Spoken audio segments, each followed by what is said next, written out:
Orlando could be headed for a housing crisis, according to this article. When I see articles like this, it always gets my attention because I know the housing market crashing is a big fear for a lot of people, obviously. In this video, I'm going to break down this article and show you some current Orlando real estate data and answer the question, is Orlando headed for a housing crisis? There were two metrics that were used to determine if there was going to be a housing crisis in Orlando, and those two metrics were the percent of mortgages that are between 30 and 90 plus days delinquent, and homeowner and renter vacancy rates. So the percentage of mortgages that are between 30 and 90 plus days, or I guess you could just say 30 plus days, but that's how the article put it out there, is 0.5%. So 0.5% of mortgages in Orlando are 30 plus days delinquent. It's important to determine exactly what is Orlando, because in this article, they didn't really say, is it like the whole metro Orlando area, or is it just Orange County, or the city of Orlando? So I'm just going to assume that they're talking about the city of Orlando. So let's break things down a little bit to figure out, okay, 0.5%, but how many homes is that exactly? There's 136,180 homes in Orlando. 69% or 93,964 homes have a mortgage. So 0.5% of that would be 469 homes. So there's 469 homes in Orlando that are 30 plus days delinquent on their mortgage. Now, just because you're delinquent on your payment doesn't mean that you're automatically going to get foreclosed on. It's a pretty long process. Now, to give you an idea of how many homes are actually getting foreclosed, there were 18 bank-owned properties and short sales that sold in April.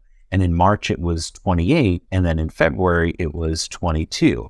Now, obviously, there's a little bit of a delay there between the foreclosure and then the actual sale of the home. But basically what I'm saying is, if there is 469 homes that are delinquent, it doesn't mean that all of them are going to be foreclosed on. And of course, not at the same time. Everything's going to have a different pace. And hopefully, these homeowners don't lose their home at all. The second metric that was used was homeowner and renter vacancy rates, and that's 5%. Now, typically when you talk about the vacancy rate, that's usually talking about more renters. So I'll just give you that definition, which is the vacancy rate represents the percentage of time the rental income is lost due to a property being unoccupied during the year. So the national vacancy rate is 6.4% as of the first quarter in 2023. The Florida vacancy rate is 7.2 in 2022. Orlando's vacancy rate, according to this article, is 5%, which works out to be 18 days out of the year. So a vacancy is any time a home isn't occupied. So maybe the landlord has to fix up the home in between occupants because some renters don't leave the home in the best condition. Also, some homes are pretty old and need a good amount of work. So hopefully those landlords are figuring that out before they put it back on the market. One of the problems that some landlords are having is finding contractors and handy people that are available. So it kind of just makes it so it can take a little bit to get the new renter in. But at the end of the day, 5%, in my opinion, is not bad at all. And I think most investors would be pretty happy with a 5% vacancy rate. Now let's bring it back to the Orlando home sales market.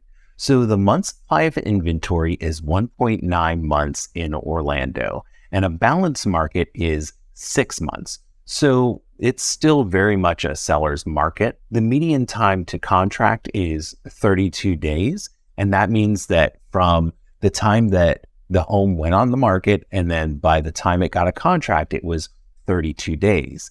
Now, last year, it was only 7 days. The median time from listing to the actual sale of the home is 68 days.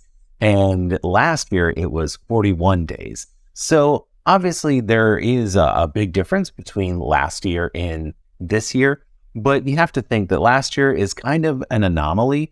Hopefully we won't even see that again, because if you remember, it was wild out there. Homes would come on the market and within just a few days, no matter of price or condition, it was being sold. So that's kind of what happened then. But even these numbers are still very much a seller's market. It's still very competitive. And basically what I'm saying is there is a big demand for homes in Orlando. If you want to check out homes that are currently on the market, I have a link in the description of my preferred homes for sale in the Metro Orlando area. Now, to give you an idea of the overall outlook of the Orlando housing market currently is, again, it's just a really strong market. There's high demand. Prices are still increasing, although is not as much as like they were a year or two ago.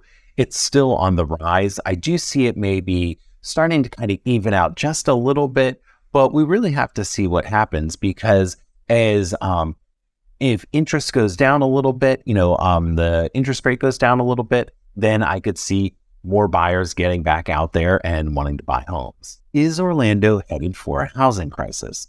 By using the two pieces of data mentioned in this article, I don't think we're headed for a housing crisis. However, there is a caveat to that, and it's the overall economic health of Orlando and nationally.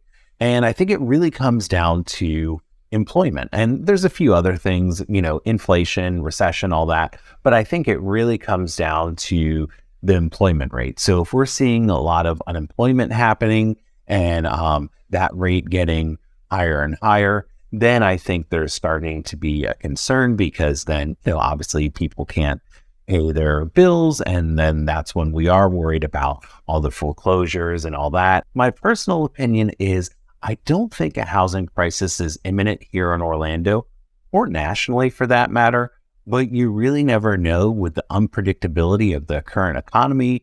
The market is unstable with a rapid rise in cost of living and an uncertain job market. So those two things together can really equal into something not good. And hopefully we don't see that. Ultimately, if you're looking to buy or sell real estate, you have to determine if that's a good move for you currently. It's a personal decision, case by case. But if you need any help, my contact information is in the description, or you can schedule a free consultation with me via the link in the description. For more videos like this, check out this playlist that talks about the Orlando real estate market or this Orlando neighborhood tour playlist. I appreciate you watching all the way to the end, especially if you're a subscriber. Thanks for watching.